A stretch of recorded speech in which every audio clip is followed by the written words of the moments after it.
জবাবটা দেওয়ার আগে বললেন, মান আতাআনি দাখালাল জান্নাহ, যে ব্যক্তি আমি মুহাম্মদের অনুকরণ করবে সে জান্নাতি। এবার আমাকে একটু জবাব দেন, নবীজির অনুসরণ করলেই সে জান্নাতি, নবীজির কথা, যে নবীজির অনুসরণ করে সে কি? বিপরীত কথা কি দাঁড়ায় বলেন? যে নবীর অনুসরণ করে না সে কি? কিন্তু নবী কথা বলেন নাই। আবারও খেয়াল করেন, সাহাবা একরামদের প্রশ্ন ছিল, নবী আপনাকে মানে না, অস্বীকার করে, তারা কারা? নবীজি বললেন, যারা আমার অনুসরণ করে তারা জান্নাতি। বিপরীত কথা আসে, যে নবীর অনুসরণ করে না সে জাহান্নামী, কিন্তু নবী একথা বলেন নাই। নবী কি বলছেন?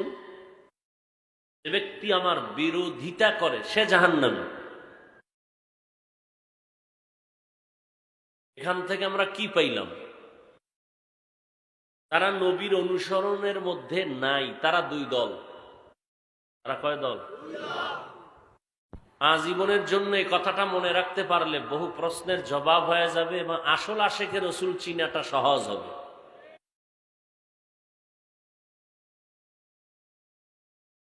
তারা নবীর অনুসরণ করে না, তারা কয় দল? এক দল দরদি আর এক দল বিরোধী। এক দল আর এক দল ভিন্ন শব্দে বলা যায়, এক দল আগ্রহী আর এক দল বিদ্রোহী। উদাহরণত বলি, কোন একটা যুবকরে আমি ডান দিক থেকে যদি প্রশ্ন করি, এই যুবক, নবীজির আদর্শে দাড়ি রাখো নাই কেন? খেয়াল করেন, বলতেছে, হুজুর দাড়ি রাখা তো দরকার, নবীজির আদর্শ, ঝামেলার মধ্যে পড়ে আছি, দোয়া করবেন, রাখবো, চেষ্টা করব। বুঝলেন? দরদি না বিরোধী? আগ্রহী না বিদ্রোহী? বিপরীতে বাম দিক থেকে কাউকে জিজ্ঞাসা করলাম, এই যুবক, নবীজির আদর্শে নামাজ পড়ো না কেন, টুপি পড়ো না কেন, দাড়ি রাখো না কেন? আমার কথাটা শেষ না হতেই পাল্টা সে আমাকে বলল, দাড়ি না রাখলে অসুবিধা কি আছে না নাই? টুপি না পড়লে অসুবিধা কি? আরেকটু যারা চালাক তারা আরো বলবে, টুপির মধ্যেই কি ইসলাম, দাড়ির মধ্যে কি ইসলাম, পোশাকের মধ্যে কি ইসলাম? কি বুঝলেন? দরদি না বিরোধী? আগ্রহী না বিদ্রোহী? রসুলের আদর্শের ক্ষেত্রে, ইতাআতের ক্ষেত্রে বিদ্রোহীর আরেক নাম তাজা বেঈমান। খুব কঠিন কথা, কিন্তু একজনে দাড়ি রাখে না, তাকে গালি দেওয়া বুঝতে হবে আগে, আগ্রহী না বিদ্রোহী আগে বুঝতে হইব না? একটা লোক নামাজ পড়ে না, তাকে গালি দেওয়া কেন আগে বুঝতে হবে সে আগ্রহী না বিদ্রোহী। যদি বলে হ্যাঁ নামাজ পড়া দরকার, তাহলে আগ্রহী, আগ্রহী মুমিন, বিদ্রোহী বেঈমান। আর যদি কেউ বলে নামাজের দরকার নাই, বিদ্রোহী। কি? যে টুপি পরে না তাকে গালি দেওয়া, যে টুপি পছন্দ করে না তাকে ছাড় দেওয়া যাবে না।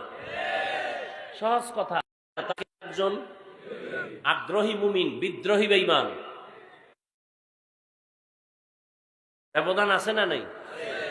এজন্য নবী এই কথা বলেন নাই যে আমার অনুসরণ করে না সে জাহান্নামী, বলেন নাই, বলছেন যে বিরোধিতা করে সে জাহান্নামী। তাহলে যে টুপি পরে না কিন্তু বিরোধিতা নাই সে জাহান্নামী না। আশা করা যায় হেদায়াত পেয়ে যাবে, আর যে বিরোধী ওর কপালে হেদায়াত নেই, পাবে কিনা সন্দেহ। 13 বছর নবীকে দেখলো, বয়ান শুনলো, সে নবীকে এক নজর দেখলে 1 সপ্তাহের ক্ষুধা নিবারণ হয়ে যায়।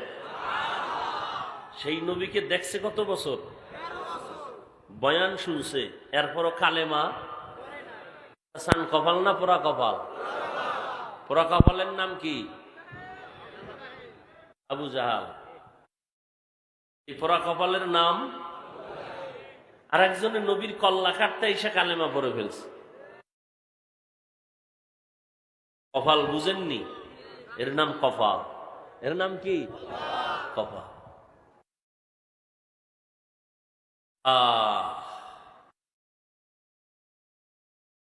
যথেষ্ট পরিমাণ অল্প টাইমে এই প্রোগ্রামের প্রচারণা চলছে, আলহামদুলিল্লাহ। অনেকে শুনছে, আসার চেষ্টা করতেছিল, নিয়ত করেছিল আসতে।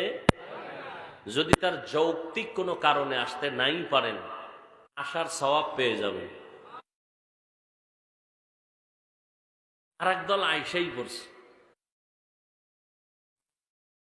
কিন্তু কপাল পুরা ভালো না। কেন? জান্নাতি এই বাগানে ঢুকতে পারে নাই। এরা কোথায়? এরা দোকানপাটে আড্ডায় হাসি তামাশা করে আর তাজা তাজা কবিরা গুনাহ করে। না নাই? আল্লাহ হেদায়াত দান করুন। আর এক দলের কপালও বেশি ভালো না, মোটামুটি ভালো, প্যান্ডেলে ঢুকে পড়ছে, এরপরও কপাল পুরা ভালো না। কেন? বেহেশতের বাগানে ঢুকছে ঠিক, বয়ান কলবে যাচ্ছে না, মাঝখানে পর্দা লাগাইছে মোবাইল। এদের কপালটাও বেশি ভালো না। দোয়া করি আল্লাহ হেদায়াত দান করুন। যদি আমি মোবাইলওয়ালাদের জিজ্ঞাসা করি মোবাইল হাতে কেন, একটা যৌক্তিক জবাব দিবে যে মোহাব্বতে রেকর্ড করতেছি। আমি যদি পাল্টা প্রশ্ন করি, জ্ঞানী ভাই আপনি 200 হাত দূরের থেকে যদি আমার বয়ান রেকর্ড করেন, মোবাইলে রেকর্ডিং ভালো হবে? হবে না। ছবি ভালো আসবে? তাহলে আপনার কাজটা পিওর ভাবে, একুরেট ভাবে মিডিয়াওয়ালারা করতেছে, নিখুঁত ভাবে। আকামটা কেন করেন? শয়তানে যারে ধরে কাম থুইয়া আকাম করে। আল্লাহ হেদায়াত দান করুন। এরপরে এই মোবাইল হাতে নিয়ে তার দেহ মন সবকিছু মোবাইলমুখী হয়ে গেছে। পুরা বয়ানটার মধ্যে তার খেয়াল এদিকে আসবে না, মোবাইলমুখী হয়ে থাকবে। আল্লাহ না করুন বয়ানের পরে যদি জিনেরা মোবাইলটা নিয়ে যায়, আমও গেল। আর মোবাইল নিবে, এরকম বহু জিন এখানে আছে, নিবেই। সুযোগ পেলে আমারটাও নিবে।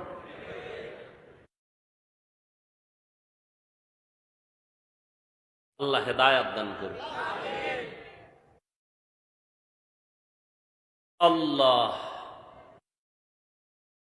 আর একদল কপাল পোড়া আছেন, তারা মোবাইল টোবাইল নাই, কিন্তু বয়ানও শুনতেছেন খুব মন লাগায়। শয়তান 3 দল। কয় দল? জিন শয়তান, মানুষ শয়তান, নফস শয়তান। 3 শয়তান প্যান্ডেলে নাই, ও বাইরে। মানুষ শয়তান পাশে, নফসটা ভিতরে। বয়ান আসছে, শুনতেছে। কালোকাঠি শহরে হাফিজুর রহমান এই নতুন আসলো, কি বয়ান করে দেখি। কিছুক্ষণ পরে টাচ করবে আর বলবে পুরান বয়ান, চল। মানুষ শয়তান। অথচ এখানে আসার পরে বসার সাথে সাথে রসুলের হাদিস মতে সকলের জীবনের সব গুনাহ মাফ। এখানে একজনে আমিন বললে একটা আমিন কবুল হবে তো সবারটা কবুল। রসুলের হাদিস, কেউ যদি ঘর থেকে বের হয় উলামায়ে আহলে হকের মোলাকাতের জন্য দ্বীনি মজলিসে, 70,000 ফেরেশতার কাফেলা আল্লাহ তার সাথে সাথী বানায় দেন। এই বরকতি মজলিসে এসে বাবার জন্য একটু দোয়া করা, মায়ের জন্য একটু দোয়া করা, নিজের গুনাহের জন্য দোয়া করা, দেশের জন্য দোয়া করা, ব্যবসার জন্য দোয়া করা, মুসিবতে পড়ে আছে তাদের জন্য দোয়া করা, এই বরকত আর কখনো হবে বলে গ্যারান্টি দেওয়া যায়? তাহলে সুযোগ পাইয়াও যারা দোয়ায় শরীক হলো না, মা বাবার জন্য একটু দোয়া করে কান্নাকাটি করে যেতে পারলো না, তার কপাল বেশি ভালো না। আল্লাহ সবাইকে শেষ দোয়া করে যাওয়ার তৌফিক দান করেন। রসুলের স্পষ্ট হাদিস, কেউ যদি দোয়া করে অন্যের জন্য, যেমন আমি দোয়া করলাম আল্লাহ গোটা দুনিয়ার মানুষকে মাফ করে দাও, নবীজি বলেন একজন ফেরেশতা মাথার কিনারে আল্লাহ পাঠায় দেন। ফেরেশতাকে আল্লাহ জিজ্ঞাসা করেন বান্দা দোয়া করলো কার জন্য? ফেরেশতা বলে আল্লাহ গোটা দুনিয়ার মানুষের জন্য। কি দোয়া করলো? হেদায়াতের। আর কি?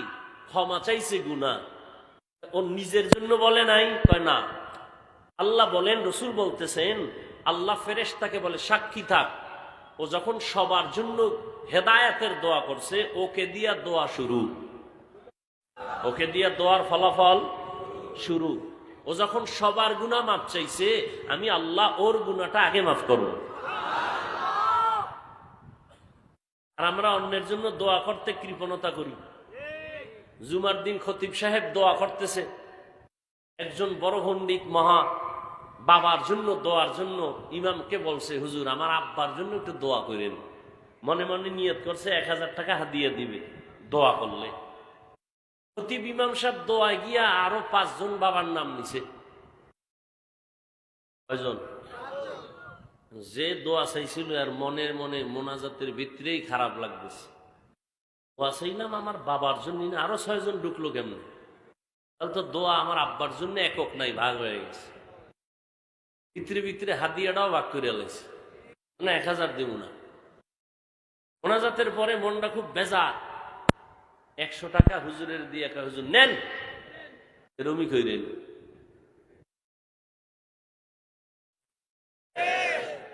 আবার কিছু আওয়াম মূর্খ জাহেল আছে, হুজুর দোয়া করছে, আবার নাম কয় নাই, খুব গরম। আমার আব্বার নাম কইলেন না কেন? আল্লাহ তো আমার আব্বাকে চিনে না, এই নামে তো অমুক এলাকায় আব্দুর রহমান নামে কত মানুষ আছে, নাম না কইলে তো দোয়াটা আর দিয়ে গেছি গা। এইরকম জাহেল আছে না নাই? মানে সব কথার এক কথা, মানুষের মনের মধ্যে হুজুরদের প্রতি কেমন যেন একটা মোহাব্বতের মাঝেও একটা বোঝা, একটা চাপ, মনে হয় প্রত্যেকটা ইমাম আলেম রিমান্ডের মধ্যে থাকে। একক তো নামাজ না পড়াইলে রিক্সা ড্রাইভার আয় ধমক দেয়, হুজুর গেছিলেন কই? আপনি কে? আমি ড্রাইভার। তুমি আমাকে জিজ্ঞাসা করো, 5 টাকা বেতন দেই মাসে, পাওয়ার আছে না? 5 টাকার পাওয়ার। এই সমস্ত ধূম্রজাল থেকে উলামায়ে কেরামকে স্বাধীন করতে হবে। মসজিদে কোনো বেআমল আর বেআলেমের মাস্তানি চলবে না, খবরদার। কিয়ামতের আগ মুহূর্ত পর্যন্ত 1 সেকেন্ডের জন্য আর নবীজি আসবেন না। আসবেন না? জালকাঠি মাঝে মাঝে নবী আসেন, রবিউল আউয়ালে নবী আসেন, আসবেন? সবাই একমত? নবীজি বলেন, আমি কিয়ামত পর্যন্ত রওজা মোবারকে জিন্দা অবস্থায় নামাজের হালাতে আল্লাহর মারিফতের মজা নিতে থাকব। নবীজি কই থাকবেন? রওজা মোবারকে। কোথায়? কতদিন? কিয়ামত পর্যন্ত। মরানা জিন্দা? মাঝে মাঝে বরিশালে আসবেন, বাইতুল মুকাররমে আসবেন, খুব সাবধান। একদল বেশি আবেগ দিয়ে কয় নবী মরেই নাই, আর একদল কয় নবী যে মইরা কবরে গেছে আর জিন্দাই হয় নাই। না নাই? নবীজি যদি ইন্তেকালই না হয়, 63 বছরের হিসাব কেন? নবীজির জানাজা হয় নাই? সোমবার দিন জোহরের নামাজের আগে রসুলের ইন্তেকাল। কোন দিন? নবী দুনিয়াতে আসছেন সোমবার, বিদায় নিছেন সোমবার, এই কথায় কোনো দ্বিমত নাই। তারিখ নিয়ে দ্বিমত আছে, মাস নিয়ে দ্বিমত আছে। রবিউল আউয়ালে আসছেন, রমাজানে আসছেন, আরো কোনো মাসে আসছেন, এরকম মতামত আছে। কিন্তু সোমবার দিন আসছেন, এ নিয়ে কোনো দ্বিমত নাই। নবী আসছেন সুবহ সাদিকের সময়, বিদায় হয়েছে নবী জোহরের নামাজের আগ চাষতের সময় সোমবার। রসুলের দাফন হয়েছে বুধবার দিন গিয়া তাহাজ্জুদের সময়। নবীজির স্পষ্ট হাদিস, মৃত্যু ব্যক্তিকে 1 সেকেন্ডের জন্য উপরে রেখো না, যত দ্রুত পারো দাফন কাফন কমপ্লিট করে দাও। নবী এই সহিহ হাদিস বইলা নবীজির দাফনে 3 দিন দেরি হলো কেন? নবীজির ইন্তেকাল সোমবার দিন চাষতের সময়, বুধবার তাহাজ্জুদের সময় রসুলের দাফন। নবীজি মাইয়িতকে উপরে রাখতে নিষেধ করলেন, দ্রুত দাফনের ব্যবস্থা করে দাও।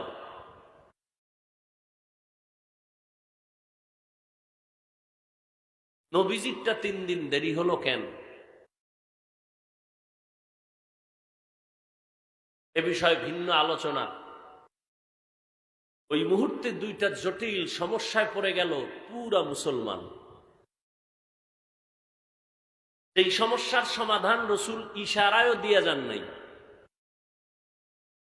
জটিল সমস্যার এক সমস্যা হলো রসুলের পরে খেলাফতের দায়িত্ব কে নিবেন, রসুল ইশারায়ও বলে যান নাই। দ্বিতীয় সমস্যা, রসুলের দাফন কোন জায়গায় হবে? মক্কাবাসীকে আমগো দিয়া দাও, মদিনার আনসার সাহাবায়ে কেরাম বলে আমগো দাও। এক সমস্যার সমাধান দিতে লাগছে 3 দিন। সমস্যার সমাধান একজনে দিছেন, তিনি বাবা। আরেকটার সমস্যার সমাধান দিছেন তার কন্যা, আমাদের আম্মা জান। দুই সমস্যার এক সমস্যার সমাধান দিছেন আবু বকর সিদ্দিক রাদিয়াল্লাহু আনহু, আর এক সমস্যার সমাধান দিছেন আম্মা জান আয়েশা রাদিয়াল্লাহু তাআলা আনহা, আবু বকরের কন্যা। এই সমাধান আসতে 3 দিন লাগছে। আর এই 3 দিনের মধ্যে 72 দল জাহান্নামীর উদ্বোধন হয়েছে। বলার সময় নাই। কয় দল? এই 3 দিনের মধ্যে 72 দলের জন্ম হয়ে গেছে, যেটা রসুল ইশারা করে গেছিলেন আমার পরে এই উম্মতের দল হবে 73। কুল্লুহুম ফিন্নার ইল্লা মিল্লাতান ওয়াহিদা। সব দল জাহান্নামে যাবে, এক দল মাত্র জান্নাতে যাবে।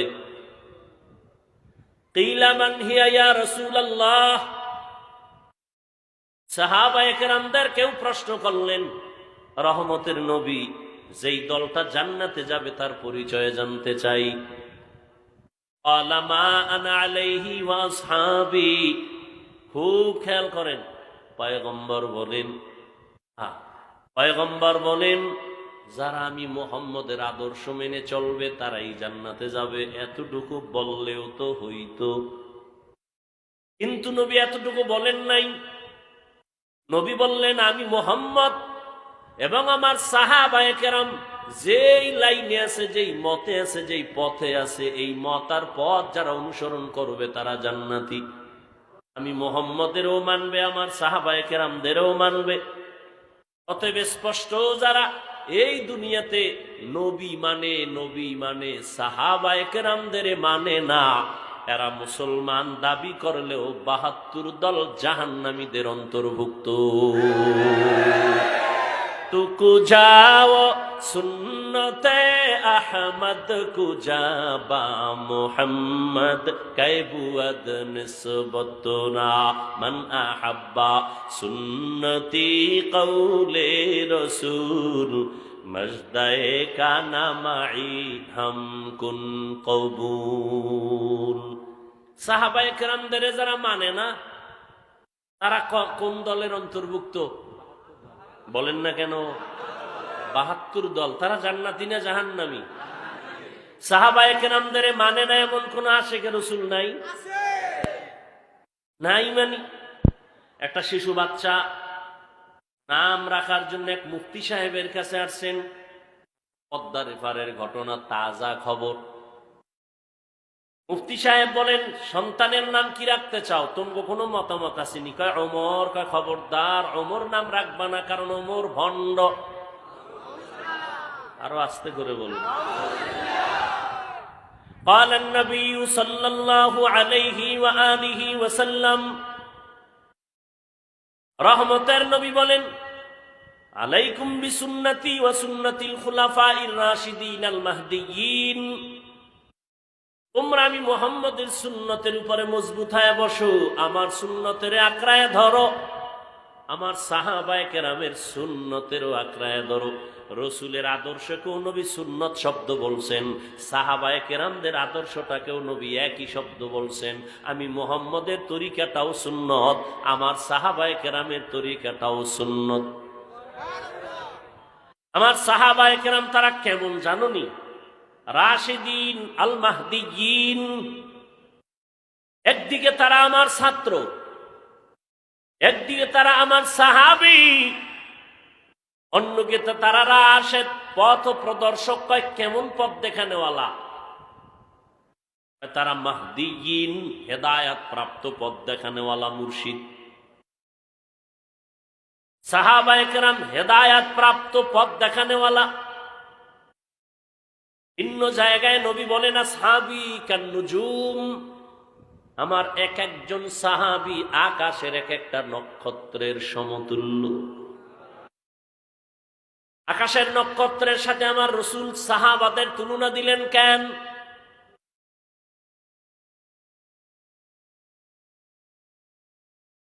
আরবের মানুষ নক্ষত্র দেখে দেখে ভাগ্য নির্ণয় করে। বর্তমানেও নক্ষত্র দেখে দেখে কিছু মানুষ কাজ করে, গণকেরা গণনা করে। বিশেষ করে আবার কিছু মুসলমান সরল আমাদের কুয়াকাটা বঙ্গোপসাগরে মাছ ধরতে যায়, ইলিশ 500 হাত পানির গভীরে জাল ফালা ইলিশ ধরার জন্য। জেলে ভাই তুমি যেখানে যাও ওখানে নেটওয়ার্ক আছে নাই, মোবাইল চলে না, তো কেমনে পথ নির্ণয় করো? বলে নক্ষত্র দেখে। নক্ষত্র দেখে আমরা পথ নির্ণয় করি। নবী বলেন আমার এক একজন সাহাবী এক একটা নক্ষত্র।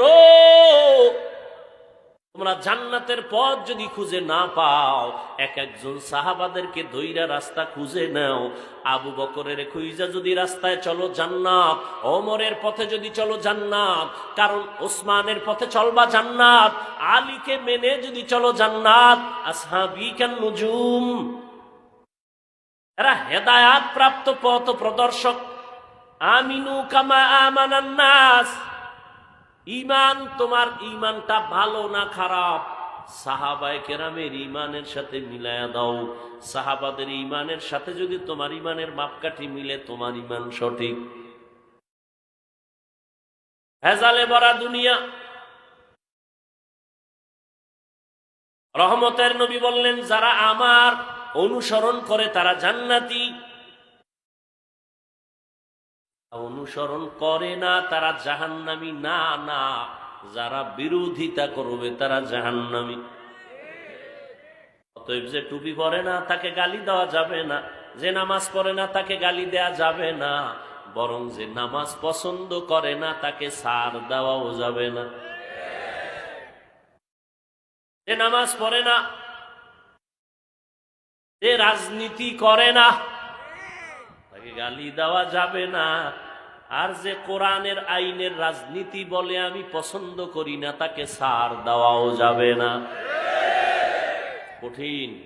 রাজনীতি না করা এক জিনিস, রাজনীতি পছন্দ না করা ভিন্ন জিনিস।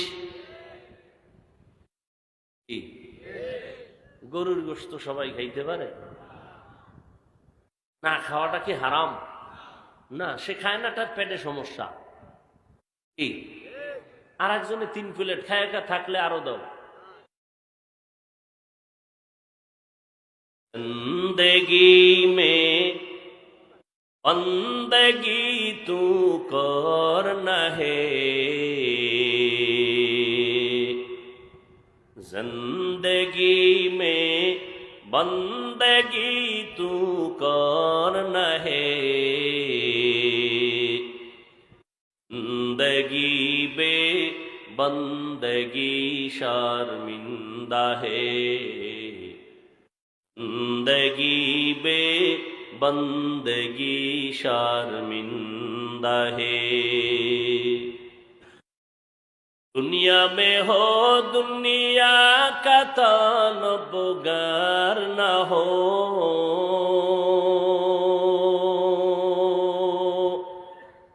बाजार से गुजर हो खरीदार ना हो, ये दुनिया एक मिसले का करना है, जिंदगी बे बंदगी, जिंदगी बे बंदगी शर्मिंदा है। একজন ব্যক্তি নামাজ পড়ে না,